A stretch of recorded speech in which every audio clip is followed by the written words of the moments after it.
Hello ನಮಸ್ಕಾರ, ಕೂರ್ಬಸ್ನ ಎಲ್ಲ ವೀಕ್ಷಕರಿಗೆ ಪ್ರೀತಿಯ ಸ್ವಾಗತ. ನಾನು ಕಿಶೋರ್ ರೈ ಕತ್ತಲೆಕಾಡು. ಈ ವಾರದ ನ್ಯೂಸ್ ಪಂಚ್ನಲ್ಲಿ ನಾವು ಹಿಂದೆ ಒಮ್ಮೆ ಡಿಸ್ಕಸ್ ಮಾಡಿದ್ವಿ. ಕೊಡಗಿನ ಮಲ್ಮ ಬೆಟ್ಟ ವ್ಯಾಪ್ತಿಯಲ್ಲಿ ಜಾಗ ಖರೀದಿಗೆ ಸಂಬಂಧಪಟ್ಟಿದ್ದು ದೊಡ್ಡ ವಿವಾದವನ್ನು ಸೃಷ್ಟಿಸಿತ್ತು, ಜೊತೆಗೆ ಜನಾಕ್ರೋಶಕ್ಕೂ ಕೂಡ ಕಾರಣವಾಗಿತ್ತು. ಅದಾದ ನಂತರ ಜಾಗವನ್ನು ದೇವಾಲಯಕ್ಕೆ ಕೊಡಬೇಕು ಅಥವಾ ಕೊಡಗಿನವರೇ ಪರ್ಚೇಸ್ ಮಾಡಬೇಕು, ಕೊಡವರು ಪರ್ಚೇಸ್ ಮಾಡಬೇಕು ಅನ್ನೋ ನಿಟ್ಟಿನಲ್ಲೆಲ್ಲ ಅಭಿಪ್ರಾಯಗಳು ಕೇಳಿ ಬಂದಿದ್ವು. ಈ ನಿಟ್ಟಿನಲ್ಲಿ ಸ್ಥಳೀಯ ಗ್ರಾಮ ಪಂಚಾಯತಿ ವ್ಯಾಪ್ತಿಯಲ್ಲಿ ಸಭೆಯು ಕೂಡ ನಡೆಸಿ ಅಲ್ಲಿ ನಿರ್ಣಯವನ್ನು ಕೂಡ ತೆಗೆದುಕೊಳ್ಳಲಾಗಿತ್ತು. ಅದಾದ ನಂತರ ಆ ಜಾಗವನ್ನು ಯಾರು ಪರ್ಚೇಸ್ ಮಾಡಿದರು, ಅಲ್ಲಿ ಒಂದಷ್ಟು ಕಾಮಗಾರಿಗಳನ್ನ ಮಾಡಿದರು. ಶ್ರೀ ಎಂ ಮುಮ್ತಾಜ್ ಅಲಿ ಅವರು ಬಂದು ಖುದ್ದು ಕೊಡಗಿಗೆ ಬಂದು ಸ್ಪಷ್ಟನೆಯನ್ನು ಕೊಟ್ಟಿದ್ದರು, ಸ್ಥಳೀಯರ ಜೊತೆಗೆ ಮಾತನಾಡಿದರು. ಕಡೆಗೂ ಒಂದು ತೀರ್ಮಾನವನ್ನು ಪ್ರಕಟಿಸಿ ಇದಕ್ಕೆ ಒಂದು ತಾರ್ಕಿಕ ಅಂತ್ಯವನ್ನು ಕಂಡುಕೊಳ್ಳುವ ನಿಟ್ಟಿನಲ್ಲಿ ಹೆಜ್ಜೆಯನ್ನು ಇಟ್ಟಿರೋದು ಒಂದು ರೀತಿಯಲ್ಲಿ ಒಳ್ಳೆಯ ಬೆಳವಣಿಗೆ ಅಂತ ಹೇಳ್ಬೋದು. ಆ ಜಾಗವನ್ನು ಮಾರಾಟ ಮಾಡೋದಕ್ಕೆ ಮುಂದಾಗಿದ್ದಾರೆ. ಜೊತೆಗೆ ಅಲ್ಲಿ ಯಾವುದೇ ರೀತಿಯಾದಂಥ ಆ್ಯಕ್ಟಿವಿಟೀಸನ್ನು, ಚಟುವಟಿಕೆಗಳನ್ನ, ಯಾವುದೇ ಕಾಮಗಾರಿಗಳನ್ನ ಮಾಡೋದಿಲ್ಲ ಅಂತ ಘೋಷಣೆ ಮಾಡಿದ್ದಾರೆ. ಈ ಕುರಿತಾಗಿ ಈ ಎಪಿಸೋಡ್ನಲ್ಲಿ ಮಾತಾಡಲಿಕ್ಕಿದ್ದೇವೆ. ಅದರ ಮುಂದಿನ ಪ್ರಕ್ರಿಯೆಗಳು ಏನಾಗ್ಬೋದು, ಯಾರು ಪರ್ಚೇಸ್ ಮಾಡ್ಬೋದು, ಜೊತೆಗೆ ಪರ್ಚೇಸ್ ಮಾಡಿದ ನಂತರದ ಪ್ರಕ್ರಿಯೆಗಳು ಏನೆಲ್ಲ ಇರ್ಬೋದು, ಅದರ ಬಗ್ಗೆ ಮಾತಾಡೋಣ. ನೀವೇನಾದ್ರು ಫಸ್ಟ್ ಟೈಮ್ ನಮ್ಮ ಚಾನಲ್ನ ಸಬ್ಸ್ಕ್ರೈಬ್ ಮಾಡದೆ ವಿಸಿಟ್ ಮಾಡಿ ನೋಡ್ತಾ ಇದ್ದರೆ ಸಬ್ಸ್ಕ್ರೈಬ್ ಮಾಡ್ಕೊಳ್ಳಿ. ಹಾಗೆ ಪಕ್ಕದ ಜಾಯಿನ್ ಬಟನನ್ನು ಕ್ಲಿಕ್ ಮಾಡಿಕೊಂಡು ನಮ್ಮ ತಂಡವನ್ನು ಪ್ರೋತ್ಸಾಹಿಸಿ ಅಂತ ಕೇಳ್ಕೊಳ್ತಾ, ಇನ್ಸ್ಟಾಗ್ರಾಮ್ ಫೇಸ್ಬುಕ್ನಲ್ಲೂ ಕೂಡ ನಮ್ಮ ಚಾನಲ್ನ ಅಕೌಂಟ್ ಇದೆ, ಅಲ್ಲೂ ಕೂಡ ಫಾಲೋ ಮಾಡಿ ನಮ್ಮನ್ನು ಸಪೋರ್ಟ್ ಮಾಡಿ ಅಂತ ಹೇಳ್ತಾ, ಇವತ್ತು ವಿಷಯದ ಬಗ್ಗೆ ಮಾತಾಡೋದಕ್ಕೆ ನಮ್ಮ ಜೊತೆಗೆ ಪ್ರತಿನಿಧಿ ಪತ್ರಿಕೆಯ ಮೈಸೂರು ಬ್ಯೂರೋ ಚೀಫ್ ಹಾಗೆ ಹಿರಿಯ ಪತ್ರಕರ್ತರು ರಾಜಮಠ ರಮೇಶ್ ಕುಟ್ಟಪ್ಪ ಅವರು ನಮ್ಮ ಜೊತೆಗಿದ್ದಾರೆ. ಅವ್ರನ್ನ ವೆಲ್ಕಮ್ ಮಾಡ್ಕೊಳ್ತಾನೆ. ಕುಟ್ಟಪ್ಪ ಅವರು ವೆಲ್ಕಮ್. ನಮಸ್ತೆ. ನಾವು ಹಿಂದೆ ಕೂಡ ಡಿಸ್ಕಸ್ ಮಾಡಿದ್ವಿ. ಆ ಸಂದರ್ಭದಲ್ಲೇ ನೀವು ಹೇಳಿದ್ರಿ ಈ ಜಾಗವನ್ನು ಮಾರಾಟ ಮಾಡೋದಕ್ಕೆ ಮುಂದಾಗಿದ್ದಾರೆ ಅನ್ನೋಂಥ ವಿಚಾರ ಇದೆ ಅಂತ. ಅದಾದ ನಂತರ ಒಂದು ವಾರದ ಬಳಿಕ ಅವರು ಕೊಡಗಿಗೆ ಬಂದು ಖುದ್ದು ಅವರೇ ಪ್ರಕಟ ಮಾಡಿದರು, ಈ ವಿಚಾರವನ್ನು ಘೋಷಣೆ ಮಾಡಿದ್ರು.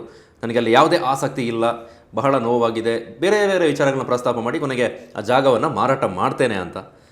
ಒಂದು ರೀತಿಯಲ್ಲಿ ಒಳ್ಳೆಯ ಬೆಳವಣಿಗೆ. ಜಾಸ್ತಿ ವಿವಾದವನ್ನು ಮುಂದಕ್ಕೆ ಕೊಂಡೊಯ್ಯಲಿಲ್ಲ, ಜಿದ್ದಿಗೆ ಬಿದ್ದು ಕಾಮಗಾರಿ ಮಾಡಲಿಲ್ಲ. ಜೊತೆಗೀಗ ಪರ್ಚೇಸ್ಗೆ ಬೇಕಾದಂಥ ಪ್ರಕ್ರಿಯೆ, ಮಾರಾಟ ಮಾಡ್ತೀನಿ ಅಂತ ಹೇಳಿದ್ದಾರೆ, ಅದನ್ನು ಖರೀದಿ ಮಾಡೋದಕ್ಕಾಗಿ ಪ್ರಕ್ರಿಯೆಗಳಾಗ್ತಾ ಇದ್ದಾವೆ, ಮಾತುಕತೆಗಳಾಗ್ತಾ ಇದ್ದಾವೆ, ಬೇರೆ ಬೇರೆ ಸಂಘಟನೆಗಳು ಮುಂದೆ ಬಂದಿದ್ದಾವೆ. ಯಾರು ಹೆಚ್ಚಿನ ಆಸಕ್ತಿ ತೋರ್ತಾ ಇದ್ದಾರೆ ಮತ್ತು ಯಾರಿಗೆ ಹೆಚ್ಚಿನ ಸಾಧ್ಯತೆ ಇದೆ ಅದನ್ನು ಪರ್ಚೇಸ್ ಮಾಡ್ಕೊಳ್ಳುವಂಥದ್ದು? ಇದು ನನಗೆ ಅನಿಸುವಂಥದ್ದು, ಈ ಒಂದು ವಿದ್ಯಮಾನಗಳು ಎಲ್ಲವೂ ಶರವೇಗದಲ್ಲೇ ನಡೆಯಿತು. ಜಾಗ ಖರೀದಿ ಆಗಿರುವಂಥದ್ದಿರ್ಬೋದು, ಖಾತೆ ಮಾಡುವಂಥದ್ದಿರ್ಬೋದು, ಅದರ ವಿವಾದವಾಗಿರುವಂಥದ್ದಿರ್ಬೋದು, ಅದನ್ನು ಬೇಡ ಅಂತ ಹೇಳಿ ಈ ವಾಪಸ್ ಮರಳಿ ಮಾರಾಟ ಮಾಡ್ತೀವಿ ಅಂತೇಳಿ ಎಲ್ಲವೂ ಶರವೇಗದಲ್ಲೇ ನಡೆದೋಗಿದೆ. 2-3 ತಿಂಗಳಲ್ಲಿ ಇಡೀ ಪ್ರಕ್ರಿಯೆ ನಡೆದು ಹೋಗಿದೆ. ನಾನು ಅದನ್ನು ಯೋಚನೆ ಮಾಡ್ತಾ ಇದ್ದೆ, ಇದನ್ನು ಶ್ರೀ ಎಂ ಮಾದರಿ ಅಥವಾ ಮಲ್ಮ ಮಾದರಿ ಅಂತ ಹೇಳ್ಬೋದು ಅಂತ.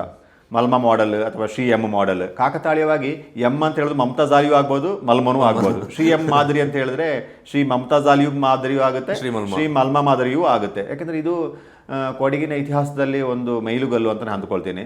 ಇದೇ ರೀತಿ ಹಲವಾರು ವಿದ್ಯಮಾನಗಳು ಮುಂದಿನ ದಿನಗಳು ನಡಿಬೇಕಾಗ್ತದೆ. ಕೊಡಗಿನ ಮೂಲ ಸ್ವರೂಪ ಉಳಿಸ್ಕೊಳ್ಬೇಕು ಅಂತ ಹೇಳಿದ್ರೆ ಈ ಮಾದರಿ ಅನಿವಾರ್ಯ ಅಂತ ಅನ್ನಿಸ್ತಾ ಇದೆ. ಹೇರಳ ಪ್ರಮಾಣದಲ್ಲಿ ಕೊಡಗಿನಲ್ಲಿ ಜಾಗವನ್ನು ಖರೀದಿ ಮಾಡ್ತಾ ಇದ್ದಾರೆ. ಕಾಫಿ ತೋಟಗಳನ್ನು ಖರೀದಿ ಮಾಡುವಂಥದ್ದಿರ್ಬೋದು, ಖಾಲಿ ಜಾಗವನ್ನು ಖರೀದಿ ಮಾಡುವಂಥದ್ದಿರ್ಬೋದು, ಭತ್ತವನ್ನು ಹೇರಳವಾಗಿ ಬೆಳೀತಿದ್ದ ಗದ್ದೆಗಳನ್ನಿರ್ಬೋದು, ಇದನ್ನು ಯಥೇಚ್ಛವಾಗಿ ಖರೀದಿ ಮಾಡುವಂಥದ್ದು ನಡೀತಾ ಇದೆ. ಒಂದು ಕೊಡಗಿನ ಜನರಿಗೆ, ಕೊಡಗಿನಲ್ಲಿ ಹಲವಾರು ವರ್ಷಗಳಿಂದ ಅಜ್ಜ ಮುತ್ತಾಜ್ಜನ ಕಾಲದಿಂದ ಬದುಕಿ ಬಾಳಿದವರಿಗೆ ಈ ಜಾಗದಲ್ಲಿ ಬದುಕುವುದಕ್ಕೆ ಸಾಧ್ಯ ಆಗೋದಿಲ್ಲ, ಇದು ಲಾಭದಾಯಕವಲ್ಲ, ಪ್ರಕೃತಿಯನ್ನು ಎದುರಿಸೋಕ್ಕೆ ಸಾಧ್ಯ ಆಗೋಲ್ಲ ಅಂಥೇಳಿ ಜಾಗವನ್ನು ಮಾರಾಟ ಮಾಡಿ ದೊಡ್ಡ ಪ್ರಮಾಣದಲ್ಲಿ ಊರು ಬಿಡ್ತಾ ಇದ್ದಾರೆ. ಅದೇ ಸಂದರ್ಭದಲ್ಲಿ ಇಲ್ಲಿಯ ಪ್ರಕೃತಿ ಸೊಬಗು, ಇಲ್ಲಿಯ ಮಳೆ, ಇಲ್ಲಿಯ ನೇಚರನ್ನು, ಸ್ವಾಭಾವಿಕ ಆ ಪ್ರಕೃತಿಯನ್ನು ಆಸ್ವಾದಿಸೋಕ್ಕಾಗಿ ಇದು ಒಂದು ಒಳ್ಳೆಯ ಜಾಗ ಅಂತ ಹೇಳುವ ರೀತಿಯಲ್ಲಿ ದೊಡ್ಡ ಪ್ರಮಾಣದಲ್ಲಿ ಹೊರಗಿನವರು, ಬಂಡವಾಳಶಾಹಿಗಳಿರ್ಬೋದು, ರಾಜಕಾರಣಿಗಳಿರ್ಬೋದು, ಉದ್ಯಮಿಗಳಿರ್ಬೋದು, ಸಿರಿವಂತರುಗಳೆಲ್ಲ ಇಲ್ಲಿ ಬಂದು ನೂರಾರು ಎಕರೆ ಜಾಗಗಳನ್ನು ಖರೀದಿ ಮಾಡ್ತಿದ್ದಾರೆ. ನಮ್ಮ ರಾಜ್ಯದಲ್ಲದೆ ಅಕ್ಕಪಕ್ಕದ ರಾಜ್ಯದವರು ಸಹ ಇಲ್ಲಿ ಬಂದು ದೊಡ್ಡ ಮಟ್ಟದ ಜಾಗವನ್ನು ಖರೀದಿ ಮಾಡ್ತಿದ್ದಾರೆ. ನಾವು ಸಾಕಷ್ಟು ಬಾರಿ ಚರ್ಚೆಗಳು ಹೇಳ್ತಾ ಇದ್ದೀವಿ, ದೇಶದ ಕಾನೂನು ಒಳಗೆ ಇದೆಲ್ಲವೂ ಅವಕಾಶಗಳಿದೆ, ಜಾಗ ಖರೀದಿಸುವಂತಹ ಅಥವಾ ಅವರ ಬದುಕು ಕಟ್ಟಿಕೊಳ್ಳುವಂಥ ಎಲ್ಲ ಅವಕಾಶಗಳಿದೆ.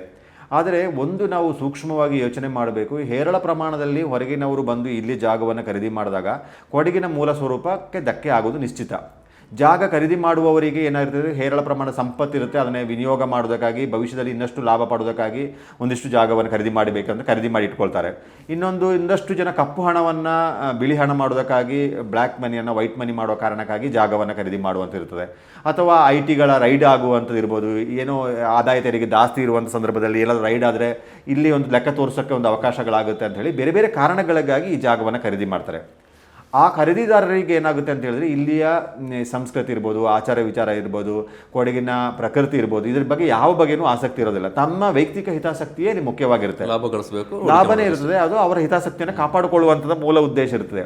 ಆ ಮೂಲ ಉದ್ದೇಶ ಕಾರಣಕ್ಕಾಗಿ ಕೊಡಗಿನ ಮೂಲ ಸ್ವರೂಪಕ್ಕೆ ಧಕ್ಕೆ ಆಗುತ್ತೆ. ಇವಾಗ ಕಳೆದ ಹಲವು ವರ್ಷಗಳಿಂದ ಖರೀದಿ ಮಾಡ್ತಿರುವಂಥ ಪ್ರಮಾಣ ನೋಡಿದ್ರೆ, ಹೊರಗಿನವರು ಇಲ್ಲಿ ಬಂಡವಾಳ ಹಾಕ್ತಿರುವ ಪ್ರಮಾಣ ನೋಡಿದ್ರೆ ಬಹುಶಃ ಕೊಡಗಿನ ಭವಿಷ್ಯಕ್ಕೆ ಸಂಚಕಾರವನ್ನು ತಂದೊಡ್ಡಿದೆ ಅಂತ ಹೇಳ್ಬೋದು.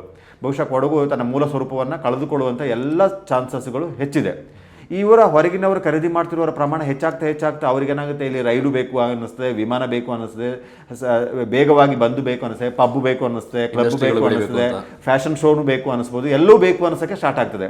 ಅವರು ಅಲ್ಲಿ ಆಗುತ್ತೆ, ಇಲ್ಲಿ ಯಾಕೆ ಆಗಬಾರ್ದು ಅಂತ ಹೇಳಿ ಪ್ರಶ್ನೆ ಮಾಡೋದು. ಈಗ ಬೆಂಗಳೂರಲ್ಲಿದೆ, ಇಲ್ಲಿ ಯಾಕೆ ಆಗಬಾರ್ದು, ಕೋಲ್ಕತ್ತಾದಲ್ಲಿದೆ, ಇಲ್ಲಿ ಏನಾಗ್ಬೋದು, ದೇಶಕ್ಕೊಂದು ಕಾನೂನು, ಎಲ್ಲ ಕಾನೂನು ಒಂದೇ, ಎಲ್ಲ ಪ್ರಶ್ನೆ ಮಾಡುವವರ ಸಂಖ್ಯೆಗಳು ಹೆಚ್ಚಾಗಿರ್ಬೋದು. ಇವತ್ತು ಉತ್ತರ ಭಾರತದಿಂದ ಬೇರೆ ಬೇರೆ ಕಾರಣಗಳಿಂದ ಕಾರ್ಮಿಕರು ಸಂಖ್ಯೆ ಇಲ್ಲಿ ನೆಲೆಸ್ತಿದ್ದಾರೆ.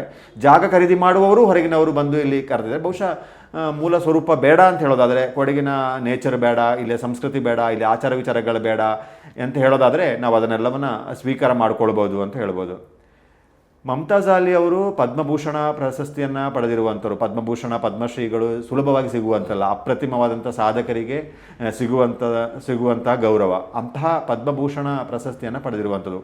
ನಮ್ಮ ಹಿಂದೂ ಸಂಸ್ಕೃತಿಯ ವೇದ ಉಪನಿಷತ್ತುಗಳ ಬಗ್ಗೆ ಪ್ರವಚನವನ್ನು ಮಾಡುವಂಥವ್ರು. ದೇಶ ವಿದೇಶಗಳಲ್ಲಿರ್ಬೋದು, ನಮ್ಮ ದೇಶದ ಬೇರೆ ಬೇರೆ ರಾಜ್ಯಗಳಲ್ಲಿರ್ಬೋದು, ನಮ್ಮ ರಾಜ್ಯದ ಬೇರೆ ಬೇರೆ ಜಿಲ್ಲೆಗಳಲ್ಲಿರ್ಬೋದು, ಇಲ್ಲಿ ಉಪನ್ಯಾಸ ನೀಡುವರು. ಉಪನಿಷತ್ತುಗಳು, ವೇದ ಉಪನಿಷತ್ತುಗಳ ಬಗ್ಗೆ ತಿಳಿಸುವಂಥವರು. ಅವರು ಇಲ್ಲಿ ಗೋಶಾಲೆಯನ್ನು ಮಾಡುವ ಉದ್ದೇಶ ಮತ್ತು ಅವರ ಧ್ಯಾನ ಮಂದಿರವನ್ನು ಮಾಡುವ ಉದ್ದೇಶದಿಂದ ಜಾಗವನ್ನು ಖರೀದಿ ಮಾಡಿದರು. ಅವರು ಇಷ್ಟು ವೇಗವಾಗಿ ಜಾಗ ಖರೀದಿ ಮಾಡಿದ್ರು, ಅಷ್ಟೇ ವೇಗವಾಗಿ ಅದನ್ನು ಮಾರಾಟ ಮಾಡೋ ನಿರ್ಧಾರವನ್ನು ತೆಗೆದುಕೊಂಡ್ರು. ಮತ್ತು ಅದು ಅಲ್ಲದೆ ಕೊಡಗಿನ ಬೇರೆ ಬೇರೆ ಕಡೆ ಅವರು ಜಾಗವನ್ನು ಖರೀದಿ ಮಾಡಿದ್ದಾರೆ. ಕಟ್ಟೆ ಮಾಡೋದು 25 ಎಕರೆ ಕಾಫಿ ತೋಟ ಇದೆ, ಬೇರೆ ಬೇರೆ ಕಡೆಯಲ್ಲಿ ಅವ್ರ ಜಾಗ ಇದೆ. ಆ ಜಾಗವನ್ನು ನಾನು ಮಾರ್ತೀನಿ, ನನಗೆ ಕೊಡಗಿನ ಸಾಹಸವೇ ಬೇಡ ಅಂತ ಹೇಳುವ ರೀತಿಯಲ್ಲಿ ಅಷ್ಟು ವೇಗವಾಗಿ ನಿರ್ಧಾರವನ್ನು ಏಕೆ ತೆಗೆದುಕೊಂಡರು ಅಂತ ನನಗೆ ಅರ್ಥ ಆಗಲ್ಲ.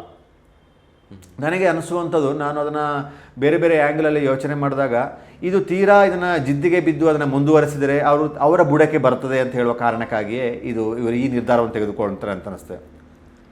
ನೀವು ಜಾಗ ಯಾರು ಖರೀದಿ ಮಾಡ್ತಾರೆ, ಅವರು ಮಾರಾಟ ಮಾಡ್ತಾರೆ ಅಂತ ಹೇಳುವಂಥದ್ದು. ಅವರು ಹೇಳಿದರು, ಕೊಡವರಿಗೆ ನಾನು ಈ ಜಾಗವನ್ನು ಮರಳಿ ಮಾರಾಟ ಮಾಡ್ತೇನೆ, ಇಲ್ಲದೇ ಇದ್ದರೆ ಯಾರೂ ಖರೀದಿ ಮಾಡೋಕ್ಕೆ ಬರದಿದ್ದರೆ ನಾನು ಅರಣ್ಯ ಇಲಾಖೆಗೆ, ಫಾರೆಸ್ಟ್ ಇಲಾಖೆಗೆ ಈ ಜಾಗವನ್ನು ಒಪ್ಪಿಸ್ತೀನಿ ಅಂತ ಹೇಳುವಂಥ ನಿರ್ಧಾರವನ್ನು ಮಾಡಿದ್ದಾರೆ. ಜಾಗವನ್ನು ಬಹುಶಃ ಸರ್ಕಾರಕ್ಕೆ ಅವರು ಒಪ್ಪಿಸುವ ನಿರ್ಧಾರವನ್ನು ತೆಗೆದುಕೊಂಡರು. ಅವರ ಆತ್ಮೀಯರು, ಅವರ ಕೊಡಗಿನಲ್ಲಿರುವಂಥ ಪರಿಚಿತರು ಒತ್ತಡ ಹಾಕಿದರು. ನೀವು ಕೋಟ್ಯಾಂತರ ರೂಪಾಯಿ ಖರೀದಿ ಮಾಡಿದ ಜಾಗವನ್ನು ಯಾಕೆ ನೀವು ಫ್ರೀಯಾಗಿ ಒಪ್ಪಿಸೋದು ಅಂತ ಹೇಳುವಂಥದ್ದು. ನಾನು ಇನ್ನೂ ಒಂದು ಹೆಜ್ಜೆ ಮುಂದೆ ಹೋಗಿ ಈ ವಿಚಾರವನ್ನು ಹೇಳೋಕ್ಕೆ ಇಷ್ಟಪಡುವಂಥದ್ದು ಏನಂದರೆ, ಇಲ್ಲಿ ದೊಡ್ಡ ಪ್ರಮಾಣದ ಕಪ್ಪು ಹಣ ಬಳಕೆಯಾಗಿದೆ. ಇದರ ಬಗ್ಗೆನೂ ತನಿಖೆ ಆಗಬೇಕಾಗಿದೆ. ಇದು ಒಂದು ಏನು ಮಲ್ಮ ಮಾದರಿ ಅಥವಾ ಶ್ರೀಎಂ ಮಾದರಿ ಇದೆ. ಈ ಮಾದರಿ ಕೊಡಗಿನಲ್ಲಿ ಜಾಗ ಖರೀದಿ ಮಾಡುವವರು 1000 ಸಲ ಯೋಚನೆ ಮಾಡುವಂಗೆ ಆಗಬೇಕಿನ್ನು. ಕಪ್ಪು ಹಣ ಹೇರಳ ಪ್ರಮಾಣದಲ್ಲಿ ಬಳಕೆಯಾಗಿದೆ. ಇಲ್ಲಿ ವೈಟ್ ಮನಿ ನೀವು ಏನು ಇವತ್ತು ಲೆಕ್ಕ ತೋರಿಸ್ತಾ ಇದ್ದಾರೆ, ನಾವು 58 ಎಕರೆಗೆ 66 ಕೋಟಿ ಕೊಟ್ಟಿದ್ದೀವಿ ಅಂದರೆ 100% 59 ಎಕರೆಗೆ ಅವರು 6 ಕೋಟಿ ಕೊಟ್ಟ ಚಾನ್ಸಸ್ಸೇ ಇಲ್ಲ. ಎಕರೆಗೆ 13,50,000 ಥರ 58 ಎಕರೆಯನ್ನು ಖರೀದಿ ಮಾಡಿದ್ದಾರೆ. ಇವತ್ತು ವೈಟ್ ಮನಿ ಲೆಕ್ಕ ಮಾತ್ರ ಹೇಳ್ತಿದ್ದಾರೆ. ಏನು ಲೀಗಲಿ ಆಗಿ ಏನು ಅಕೌಂಟಿಗೆ ಹೋಗಿದೆ ಆ ಲೆಕ್ಕಾಚಾರ ಮಾತ್ರ ಹೋಗಿದೆ. ಕೋಟ್ಯಾಂತರ ರೂಪಾಯಿ ಇವತ್ತು ಕಪ್ಪು ಹಣ ಬಳಕೆಯಾಗಿದೆ. ವೈಟ್ ಮನಿ ಅಲ್ಲ, ಇದರಲ್ಲಿ ವ್ಯವಹಾರ ನಡೆದಿರುವಂಥದ್ದು ವೈಟ್ ಮನಿ ಅಲ್ಲ. ಅದೇ ರೀತಿ ನಿವೃತ್ತ ಅರಣ್ಯಾಧಿಕಾರಿ ಆಗಿರುವಂಥ ಮುಕ್ಕಾಟಿರ MM ಜಯ ಅವರು ಏನು 12 ಎಕರೆ ಜಾಗವನ್ನು ಮಾಡಿದ್ದಾರೆ.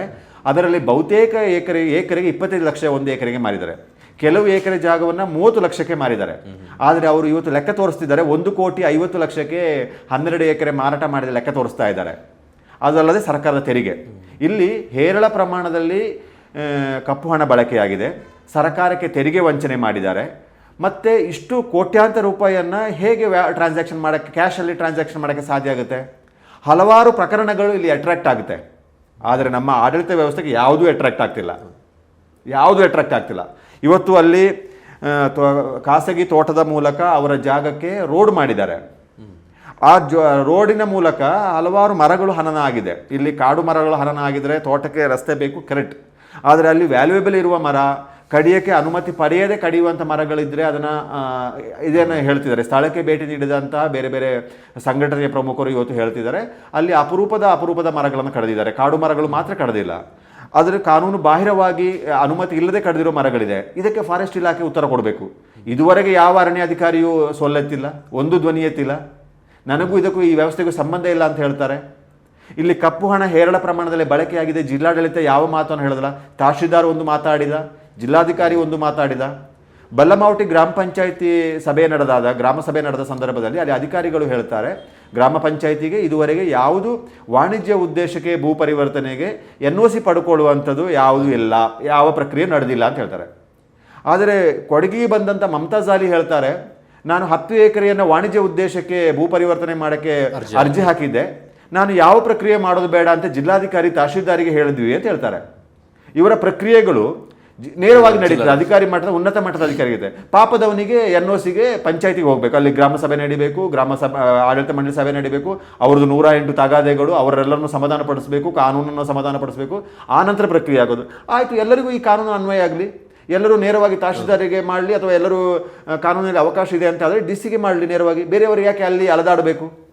ಮತ್ತು ಈ ನಾನು ಹೇಳುವಂಥದ್ದು ಪ್ರಕ್ರಿಯೆ ಕಾನೂನುಬದ್ಧವಾಗಿ ನಡೆದಿದೆ. ಒಬ್ಬ ಮಾರಾಟ ಮಾಡುವಂಥ ಏನು ಪ್ರಕ್ರಿಯೆ ಮಾಡಬೇಕು, ಖರೀದಿ ಮಾಡುವ ಪ್ರಕ್ರಿಯೆಯನ್ನು ಮಾರಾಟ ಮಾಡುವ ಖರೀದಿ ಮಾಡುವ ಅವಕಾಶಗಳಿಂದ ಅದು ನಡೆದಿದೆ. ಆದರೆ ಇಲ್ಲಿ ಶರವೇಗದಲ್ಲಿ ಎಲ್ಲ ಪ್ರಕ್ರಿಯೆಗಳು ಮುಗಿದು ಹೋಗಿದೆ. ಖಾತೆಗಳು ನಿಮಗೆ ಆಗಿದೆ, ನಿಯಮದಲ್ಲಿಂದ ಸಬ್ ರಿಜಿಸ್ಟ್ರಲ್ಲಿ ನೀವು ಇದನ್ನು ಖರೀದಿಯನ್ನು ನೋಂದಣಿ ಮಾಡಿಕೊಂಡ್ರೆ ಲೀಗಲಿಯಾಗಿ ಅಲ್ಲಿ ಆನ್ಲೈನಲ್ಲೇ ಪ್ರಕ್ರಿಯೆ ನಡೀತೆ, ಇಷ್ಟು ದಿನದೊಳಗೆ ನಡಿಬೇಕು ಅಂತ ಇರುತ್ತೆ, ಅದು ಆಗಿದೆ. ಎಲ್ಲರಿಗೂ ಇದಾಗಲಿ, ನಾನು ಇದನ್ನೇ ಹೇಳಿದ್ನು, ಮಾದರಿ ಮಲ್ಮ ಮಾದರಿ ಎಲ್ಲರಿಗೂ ಅನ್ವಯ ಆಗಲಿ, ಎಲ್ಲ ಲ್ಯಾಂಡ್ ಲಾರ್ಡ್ಗಳಿಗೆ ಇದು ಅನ್ವಯ ಆಗಲಿ, ಎಲ್ಲರೂ ಮಾರಾಟ ಮಾಡೋ ಪ್ರಕ್ರಿಯೆಗಳು ಹೀಗೆ ನಡೀಲಿ. ಏಪ್ರಿಲ್ 4ಕ್ಕೆ ಪರ್ಚೇಸ್ ಮಾಡಿರೋದು, ಅದಾದ ನಂತರ ಕೇವಲ 2-2.5 ತಿಂಗಳ ಒಳಗೆ ನೀವು ಹೇಳ್ದಂಗೆ A to Z ಪ್ರಕ್ರಿಯೆಗಳೆಲ್ಲ ಫೆಬ್ರವರಿಯಲ್ಲಿ ಪ್ರಕ್ರಿಯೆ ಪ್ರಾರಂಭ ಆಗುತ್ತೆ, ಫೆಬ್ರವರಿ ಮಾರ್ಚಲ್ಲಿ ಪ್ರಕ್ರಿಯೆ ನಡೀತೆ, ಏಪ್ರಿಲ್ ಎಲ್ಲ ಮುಗಿದು ಹೋಗುತ್ತೆ.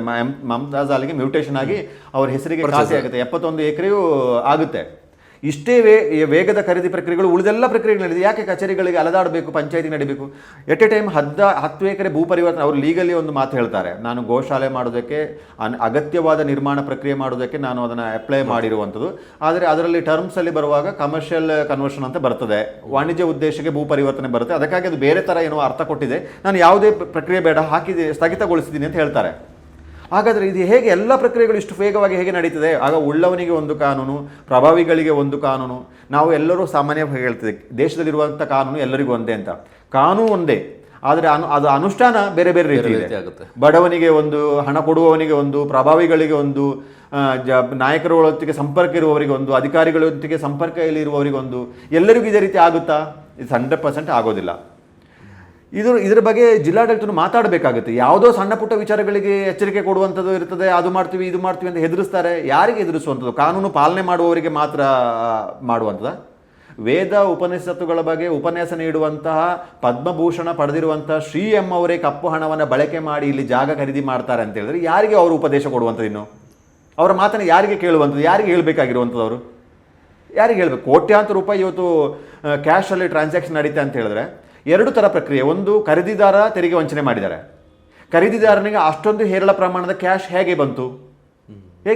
ದೇಶದ ಕಾನೂನು ವ್ಯಾಪ್ತಿಯೊಳಗೆ ಕೋಟ್ಯಾಂತರ ರೂಪಾಯಿ ಕ್ಯಾಶನ್ನು ಒಬ್ಬ ವ್ಯಕ್ತಿ ಹೇಗೆ ನಿಮಗೆ ಟ್ರಾನ್ಸಾಕ್ಷನ್ ಮಾಡೋಕ್ಕಾಗುತ್ತೆ? ಈ ಹಣದ ಬಳಕೆ ಏನು? ಆದಾಯ ಮೂಲ ಏನು? ಹಣ ಎಲ್ಲಿಂದ ಬಂತು? ಇದರ ಬಗ್ಗೆ ತನಿಖೆ ಆಗಬೇಕಲ್ಲ. ನಿಮ್ಮ ED ಎಲ್ಲವೂ ಆದಾಯ ತೆರಿಗೆ, ಇನ್ಕಮ್ ಟ್ಯಾಕ್ಸ್ ಅವರು ಎಲ್ಲವೂ ರಾಜ್ಯಕ್ಕೆ ಪ್ರೇರಿತವಾಗಿ ಯಾರು ಬೇಡ ಅಂತ ಹೇಳುವವರ ಮೇಲೆ ದಾಳಿ ಮಾಡೋದಲ್ಲ, ಇಲ್ಲಿ ಬಳಕೆ ಆಗಬೇಕಲ್ಲ. ಈಗ ಇದು ನಿಜವಾಗ್ಲೂ ಸಮಗ್ರ ತನಿಖೆಯಾಗಿ ಜನತೆಗೆ ಒಂದು ವಿಶ್ವಾಸ ಮೂಡುವ ರೀತಿ ನಡಿಬೇಕಲ್ಲ.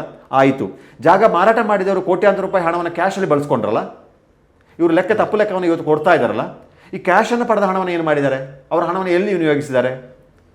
ಅದು ಚೆಕ್ ಆಗಬೇಕಲ್ಲ. ಕೋಟ್ಯಾಂತರ ರೂಪಾಯಿ ತೆರಿಗೆ ವಂಚನೆ ಮಾಡಿದಾರಲ್ಲ ಇವತ್ತು, ಅದು ಆಗಬೇಕಲ್ಲ. ಅವರ ಬ್ಯಾಂಕ್ ಖಾತೆಯನ್ನು ಪರಿಶೀಲನೆ ಮಾಡಬೇಕಾಗುತ್ತೆ, ಅವ್ರ ಸಂಬಂಧಿಕರ ಖಾತೆಯನ್ನು ಪರಿಶೀಲನೆ ಮಾಡಬೇಕಾಗುತ್ತೆ, ಎಲ್ಲಿ ಬೇನಾಮಿ ಇನ್ವೆಸ್ಟ್ಮೆಂಟ್ ಆಗಿರ್ತದೆ ನೋಡಬೇಕಲ್ಲ. ಅಥವಾ ಅವರ ಖಾತೆ ಹಾಕಿದರೆ ಅದಕ್ಕೆ ಲೆಕ್ಕ ಕೊಡಬೇಕಲ್ಲ, ಎಲ್ಲಿಂದ ಬಂತು ಅಂದರೆ ಅದೇ ತೋರಿಸ್ಬೇಕಲ್ಲ. ಅಥವಾ ಅವರೇನಾದರೂ ಎಲ್ಲಾದರೂ ಬೇನಾಮಿಯನ್ನು ಇನ್ವೆಸ್ಟ್ಮೆಂಟ್ ಮಾಡಿರಬೇಕಲ್ಲ. ಹಾಗಾದರೆ ಈ ಕಾನೂನುಗಳು ಯಾರಿಗೆ ಅನ್ವಯ ಆಗುತ್ತೆ? ಈ ಮಲ್ಮ ಮಾದರಿ ಇನ್ನೂ ಇದು ಮುಗ್ದಿಲ್ಲ, ನನ್ನ ಪ್ರಕಾರ ಇದು ಮುಗ್ದಿಲ್ಲ, ಇದು ಪ್ರಾರಂಭ ಅನಿಸುತ್ತೆ. ಇದು ಪ್ರಕ್ರಿಯೆ ಪ್ರಾರಂಭ. ಕಾನೂನು ಭಾಗದ ಒಳಗೆ ಅನುಮತಿ ಕಡಿಯಲು ಅವಕಾಶ ಇರದ ಮರಗಳನ್ನು ಕಡಿದಿದ್ದರೆ ಆ ಬಗ್ಗೆ ತನಿಖೆ ಆಗಬೇಕಾಗುತ್ತೆ. ಆ ತಪ್ಪಿತಸ್ಥ ಅಧಿಕಾರಿಗಳ ಮೇಲೆ ಕ್ರಮ ಆಗಬೇಕಾಗುತ್ತೆ, ಆ ಕೆಲಸ ಮಾಡಿದವರ ಮೇಲೆ ಕ್ರಮ ಆಗಬೇಕಾಗುತ್ತೆ. ಅರಣ್ಯ ಇಲಾಖೆ ಇನ್ನೂ ಎಚ್ಚೆತ್ತುಕೊಳ್ತಿಲ್ಲ, ಈಗ ಹೇಳ್ತಾರೆ ಅಪರಾಧ ಮಾಡುವಂಥದ್ದು ಮಾತ್ರ ಅಪರಾಧ ಅಲ್ಲ, ಅಪರಾಧವನ್ನು ಮುಚ್ಚಿಡೋದು ಸಹ ಅಪರಾಧ ಆಗುತ್ತೆ ಅಂತ ಹೇಳ್ತಾರೆ. ಈಗ ಯಾರೋ ಹತ್ಯೆ ಮಾಡಿರ್ತಾನೆ, ಅವನ ರಕ್ಷಣೆ ಮಾಡೋರನ್ನೆಲ್ಲೇ ಅರೆಸ್ಟ್ ಮಾಡ್ತಾರೆ. ಅಲ್ಲಿ ಏನು ಹೇಳ್ತಾರೆ ಆವಾಗ? ಕಾನೂನನ್ನು, ಅಪರಾಧಿಯನ್ನು ರಕ್ಷಣೆ ಮಾಡೋದು ಸಹ ಅಪರಾಧ ಅಂತ ಹೇಳ್ತಾರೆ. ಇಲ್ಲಿ ಅರಣ್ಯ ಇಲಾಖೆಯವರು ಇವತ್ತು ಸ್ಥಳ ಪರಿಶೀಲನೆ ಮಾಡಿ ಜನತೆಗೆ ಉತ್ತರ ಕೊಡಬೇಕಾಗಿತ್ತಲ್ಲ. ಇಲ್ಲಿ ವ್ಯಾಲ್ಯೂಯಬಲ್ ಮರ ಇತ್ತಾ ಇಲ್ವಾ ಉತ್ತರ ಕೊಡಬೇಕಲ್ವಾ? ಈ ಸಣ್ಣ ಪುಟ್ಟದಕ್ಕೆಲ್ಲ ಹೋಗಿ ಫೋಟೋ ತೆಗೆದು ಪ್ರೆಸ್ ನೋಟ್ ಕೊಡ್ತಾರೆ. ಇಂಥ ವಿಚಾರದಲ್ಲಿ ಏನು ಮಾಡ್ತಾರೆ? ಇವತ್ತು ಅವರು ಅರಣ್ಯ ಇಲಾಖೆಯವರು ಬಾಯಿ ಬಿಡಲೇಬೇಕಾಗುತ್ತೆ.